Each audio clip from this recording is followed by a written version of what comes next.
할렐루야. 예수님 부활하셨습니다.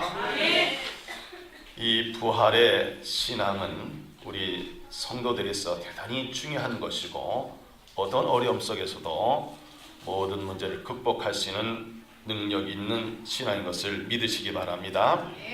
이런 예수님의 부활의 능력이 여러분 삶 속에 임하셔서 날마다 꿈만 같은 좋은 일을 이루는 주인공이 되시기를 축복합니다. 예수를 믿는다는 것은 예수의 십자가의 죽음과 부활을 인정하고 고백하는 신앙을 말합니다. 왜냐하면 예수의 부활은 역사적인 사실이요, 우리에게 산소만 주신 또 하나님의 큰 사랑의 선물이기 때문입니다.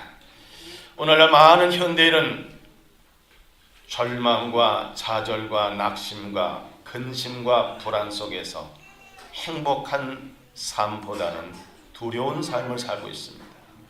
근데 예수님은 사망의 권세를 이기셨습니다. 마귀의 권세를 이기셨습니다. 그리고 부활하셨습니다. 이 부활이라는 것은 바로 우리에게 참된 희망을 주는 증표요, 또한 온 인류의 구세주가 되시는 것을 보여주신 사건이었습니다.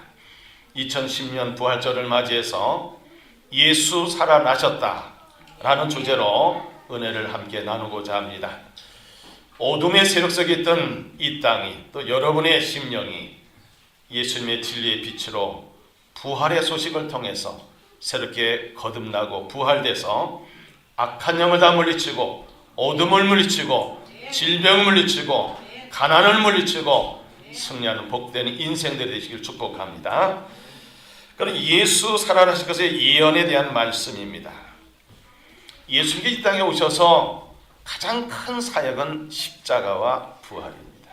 그에 많은 일도 행하셨습니다. 근데 이 모든 것은 즉흥적으로 하신 것이 하나도 없습니다.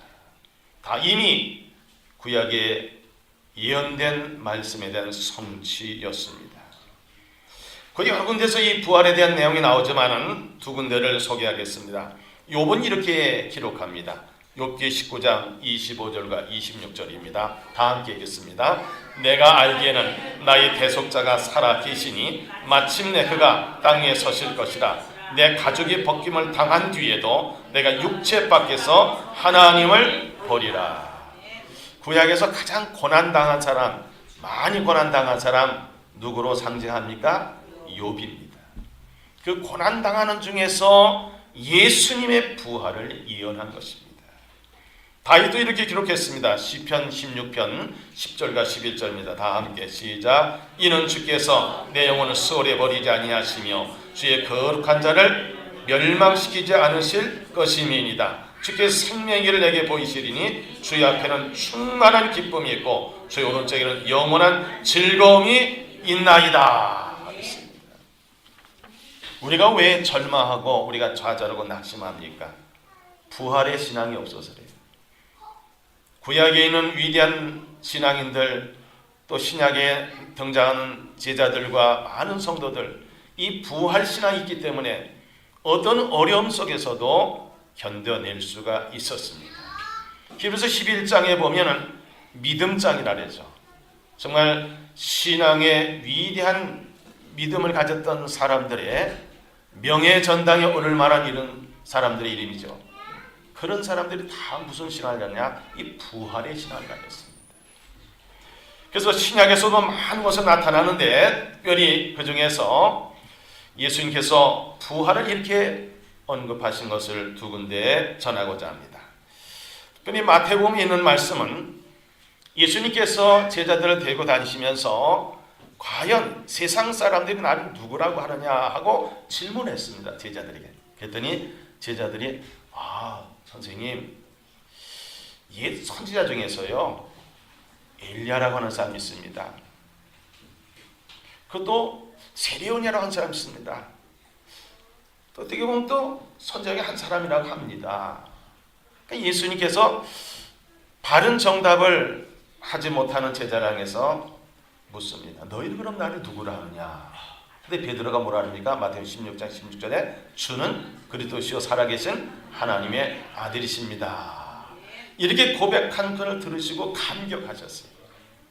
그 베드로에게 이름을 그동안 개바했었는데 이름을 바꿔주고, 네가 고백한 그 고백에 내가 교회를 세우리라 했습니다. 음부의 권세가 이기지 못한다. 또한 베드로 손에 천국엿을 쥐어줍니다.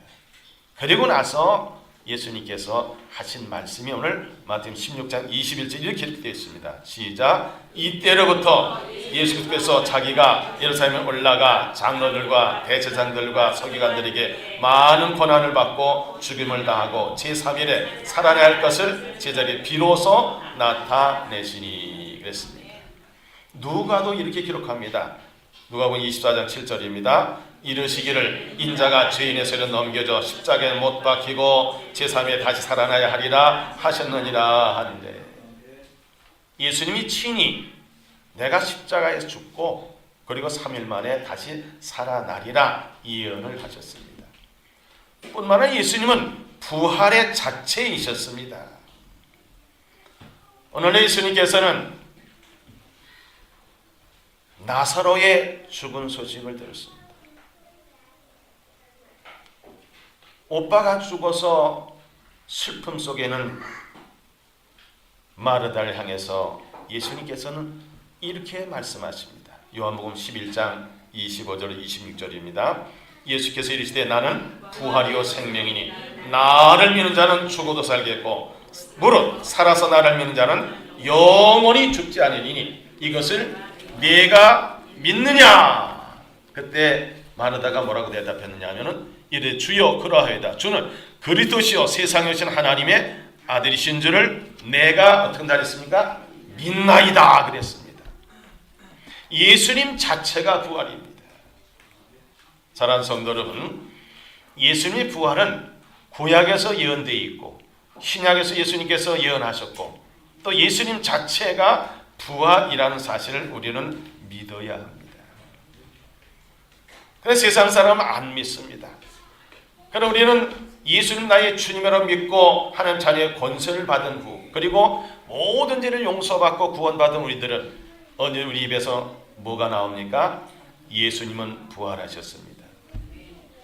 이 신앙의 고백이 이 세상 끝날까지 여러분 인생의 마감할 때까지 조금도 의심하지 말고 고백하고 증거하는 삶이 되시길 바랍니다. 그럼 두 번째, 우리는 예수님의 이 부활의 증거는 무엇이냐? 세상 사람들이 예수가 어떻게 부활한 증거가 있느냐 물을 수가 있고, 우리가 또 그 사람들에게 예수가 이런 부활의 증거가 있다고 소개할 수 있습니다. 첫 번째, 무엇을 우리는 증거할 수 있습니까? 빈 무덤입니다. 예수님께서 십자가에 달려 돌아가실 때에 얼마나 제자들은 가슴이 아팠겠습니까? 3년 반 동안 따라다닌 것이 헛수고 아닌가. 또 두려움 속에 있습니다. 우리 스승인 예수, 우리 주님인 예수 십자가에 못 박았어요. 우리도 뭐 목숨이 경각에 달렸다 이런 생각을 했을 겁니다. 그러나 예수님을 따르던 사람 중에서 정말 천대를 받았던 막달라 마리아, 또 다른 마리아, 또 몇 여자들은 예수님이 무덤에 묻히신 후에 안식 후 첫날에서 막 달려갔습니다. 달려가서 보니까는 무덤 문이 열려 있는 거예요. 깜짝 놀랐습니다. 어떻게 무덤에 그 큰 돌이 옮겨졌을까? 제자들에게 묻습니다. 그런 내용이 사도행전은 이렇게 기록하고 있습니다. 요한복음 20장 2절입니다.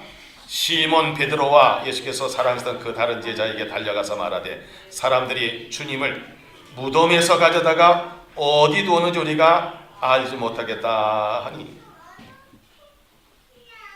베드로와 다른 제자 요한이 무덤에 갔습니다. 요한은 감히 들어가지 못했어요. 베드로가 뛰어들어가서 보니까 정말 세마포와 수건만 놓여 있지 예수님은 보이지 않는 거예요.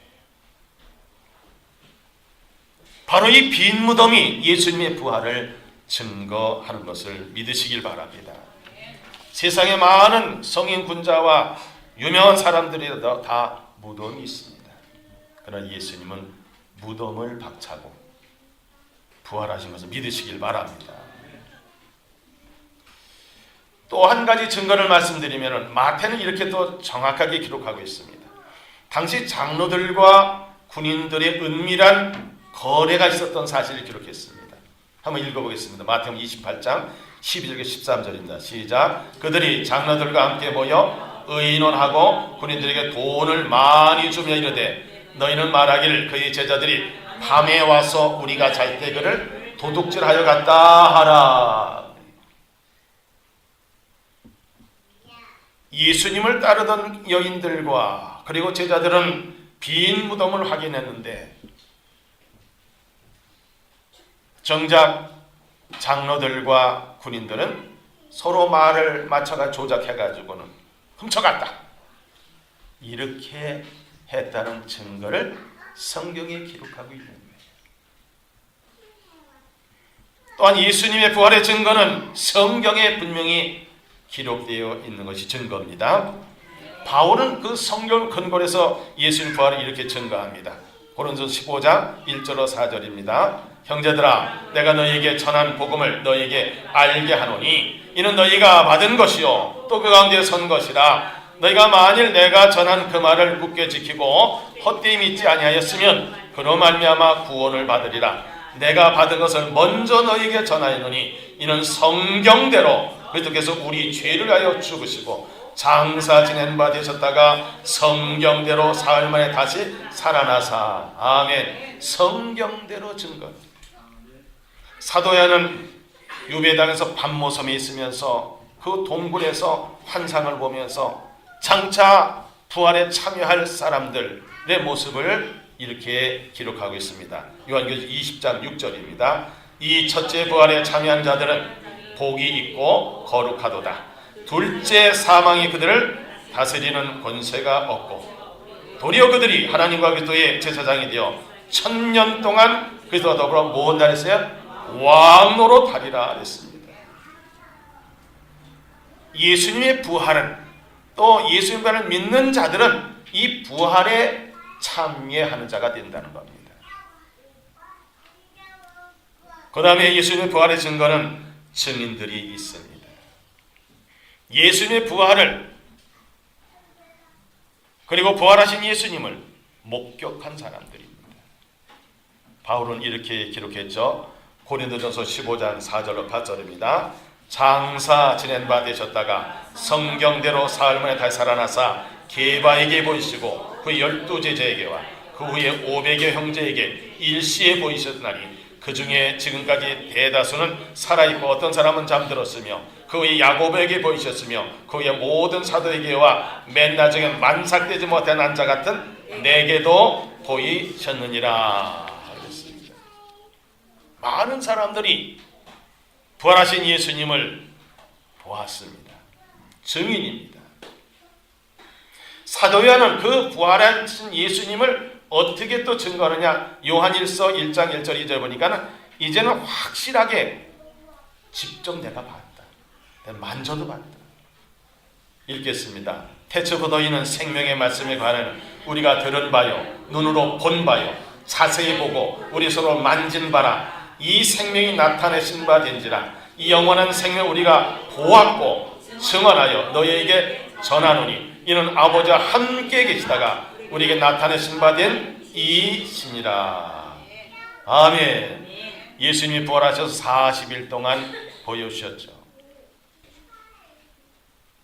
그 부활하신 예수님을 처음에 만났을 때 제자들은 두려워했습니다. 제자는 두려워서 문을 꼭꼭 꼬르 잠그고 있었어요.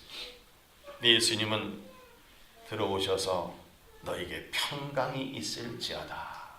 그랬어요. 깜짝 놀랐죠. 근데 그 중에 도마라는 사람이 없었어요. 도마가 나중에 들어오니까 제자들이 야, 뻘어진 예수님 여기 다녀가셨어? 우리가 봤으니까 헤이 무슨 소리야. 난 그분의 못자국에 손가락을 넣어보고 그 창자국에 손을 넣어보고 그래 내가 비겠다. 8일 만에 예수님이 찾아주셨어요. 도마야, 네 손가락 좀 줘라. 예수님의 손과 발에 도마의 손가락을 집어요. 예수님의 창자국에 도마의 손을 집어요. 그때 도마가 주님 정말 벌하셨네. 주님은 정말 하나님의 아들이십니다. 고백하지 않습니다. 그때 예수님께서 너는 지금 본고로 믿느냐? 보지 않고 믿는 자가 더 뭐다 그랬어요? 복되도다 그랬습니다. 사랑하는 성도 여러분, 예수님의 부활은 확실한 증거가 있습니다. 그것은 빈 무덤이고 성경이 증거하고 증인들이 증거하는 겁니다. 그러니까 예수님의 부활의 목적이 무엇일까요? 예수님 부활하신 목적 첫 번째는 예수님이 생명의 주관자라는 사실을 보여주신 거예요. 증거하신 거예요. 예수님 인간의 죄값을 치르시면서 십자가에서 완전히 죽으셨습니다. 졸도한 게 아닙니다. 기절한 게 아닙니다. 완전히 죽으셨습니다. 왜 죽으셔야 했습니까? 죄의 삭은 사망이기 때문에. 예수님이 제물이 되시기 위해서 완전히 죽으셨어요. 그 사실을 바울은 이렇게 기록합니다. 로마서 4장 25절 다 함께 읽겠습니다. 예수는 우리가 범죄한 것 때문에 내줌이 되고 또한 우리를 의롭다 하시기 위하여 살아나셨느니라 그랬습니다. 우리는 본래 어떤 사람입니까? 첫사람 아담을 통해서 그 아담의 죄가 지금까지 우리의 뼛속에 살 속에 우리 DNA 속에 내려온 거예요. 근데 둘째 아담이 예수님께서 십자가상에서 우리를 위해서 온몸에 물과 피를 다 쏟으시고 우리의 과거에 지은 죄, 지금 짓고 있는 죄, 앞으로 지을 죄까지 온 인류의 죄를 다 담당하셨습니다. 과거에는 죄의 왕노릇하던 우리들이 이제는 예수님을 통해서 죄를 이기고 생명 안에서 왕노릇할 수 있는 그러한 기회가 왔다는 사실을 바울은 로마서 5장 17절에 이렇게 기록하고 있습니다. 시작. 한 사람의 범죄로 말미암아 사망 그 한 사람을 통하여 왕노릇하였은즉 더욱 은혜와 의의 선물을 넘치게 받는 자들 한 분 예수를 통하여 생명 안에서 뭐 한다 했어요? 왕노릇하리로다. 우리에게 생명 안에서 왕노릇하도록 예수님이 부활하신 걸 믿으시기 바랍니다. 로마서 6장 11절 12절에 또 바울은 이렇게 기록했습니다. 이와 같이 너희도 너희 자신을 죄에 대한 죽은 자요 그리스도 예수 안에서 하나님께 대한 살아있는 자로 여길지어다. 그러므로 너희는 죄가 너희 죽을 몸을 지배하지 못하게 하여 몸의 사역에 순종하지 말고 그랬습니다. 이제 우리는 죄의 종 노릇이 아니라 의의 종으로서 생명 안에서 주님이 생명의 주인 되신 사실을 믿고 고백하며 살아갈 수 있는 그런 특권이 우리에게 주어져요. 무엇을 통해서입니까? 예수님의 부활을 통해서입니다. 그러나 예수님은 생명의 주관자이십니다. 요한복음 14장 6절에 우리가 잘 아는 대로 예수님께서 이르시되 내가 곧 길이요 진리요 생명이니 나로 말미암자고는 아버지께로 올 자가 없느니라 그랬습니다. 예수님이 생명의 주인이십니다. 또 예수님 부활하신 목적은 두 번째는 저와 여러분에게 산 소망을 주시기 위함입니다. 이 세상에서 불쌍한 사람이 어떤 사람입니까? 돈 없는 사람이요? 아니, 어떤 사람이 불쌍한 사람입니까? 소망이 없는 사람이 불쌍한 사람입니다. 근데 예수님께서는 부활의 첫 열매가 되셔서 우리가 산 소망을 주셨다고 고린도서 15장 이렇게 기록되어 있습니다. 17절로 20절입니다. 시작. 그리스도께서 다시 살아나신 일이 없으면 너희 믿음도 헛되고 너희가 여전히 죄 가운데 있을 것이요 또한 그리스도 안에서 잠자는 자도 망하였으니 만일 그리스도 안에서 우리가 바라는 것이 다만 이 세상의 삶뿐이면 모든 사람 가운데 우리가 더욱 불쌍한 자이리라. 그러나 이제 그리스도께서 죽은 자 가운데서 다시 살아나사 잠잔 자의 첫 열매가 되셨도다. 아멘. 첫 열매가 있다는 둘째, 셋째 열매가 있다는 얘기죠. 할렐루야. 예수님께서는 우리에게 산 소망을 주시기 위해서 부활하셨습니다. 그 사실을 베드로는 이렇게 또 고백하며 증거합니다. 베드로전서 1장 3절과 4절입니다. 우리 주 예수의 아버지 하나님을 찬송하리로다. 그의 많으신 긍휼대로 예수 그리스도를 죽은 자 가운데서 부활하게 하심으로 말미암아 우리를 거듭나게 하사 산 소망 있게 하시며 썩지 않고 더럽지 않고 쇠하지 않는 유업을 있게 하시나니 곧 너희를 위하여 하늘에 간직하신 것이라. 이제 예수님의 부활을 통해서 우리는 절망할 필요가 없습니다. 낭망할 필요가 없습니다. 원망 불평할 필요가 없습니다. 담대하게 산 소망으로 사시길 바랍니다. 예수님의 부활의 목적은 무엇입니까? 예수님의 부활을 증거하는 사명을 우리에게 주시려고 부활하셨습니다. 여러분, 우리가 복음을 전하는 데 있어서 확실한 증거가 있어야 되잖아요. 그냥 예수를 전한다고 해서 사람들이 믿겠습니까? 그러니까 예수님께서는 복음을 증거하는 아주 귀한 증거의 자료로 이렇게 기록했습니다. 사도행전 17장 찾아보세요. 30절과 31절 다 함께 찾아서 읽겠습니다. 이것이 우리가 예수님의 부활을 증거할 수 있는 근거의 근거. 사도행전 17장 30절 31절 시작. 알지 못하던 시대에는 하나님이 간과하셨거니와 이제는 어디든지 사람에게 다 명하사 회개하라 하셨으니 이는 정하신 사람으로 하여금 천하를 공의로 심판하라를 작정하시고 이에 그를 죽은 자 가운데 다시 살리신 것으로 모든 사람에게 믿을 만한 증거를 주셨음이니라 하니라. 아멘입니다. 우리가 예수를 증거하고 우리가 복음을 증거하는 데 있어서는 이 부활이야말로 증거라는 사실을 아시기 바랍니다. 그래서 예수님께서는 이런 사명을 주셨죠. 사도행전 1장 8절입니다. 오직 성령이 너희에게 임하시면 너희가 권능을 받고 예루살렘과 온 유대와 사마리아와 땅끝까지 이르러 내 증인이 되리라 하시니라 그랬습니다. 고린도서 15장 14절 15절 바울은 또 이렇게 증거합니다. 그리스도께서 만일 다시 살아나지 못하셨으면 우리가 전파하는 것도 헛것이요 또 너희 믿음도 헛것이며 또 우리가 하나님의 거짓 증인으로 발견되리니 우리가 하나님이 그리스도를 다시 살리셨다고 증언하였으므로 만일 죽은 자가 다시 살아난 일이 없으면 하나님이 그리스도를 다시 살리지 아니하셨으리라. 확실한 증거입니다.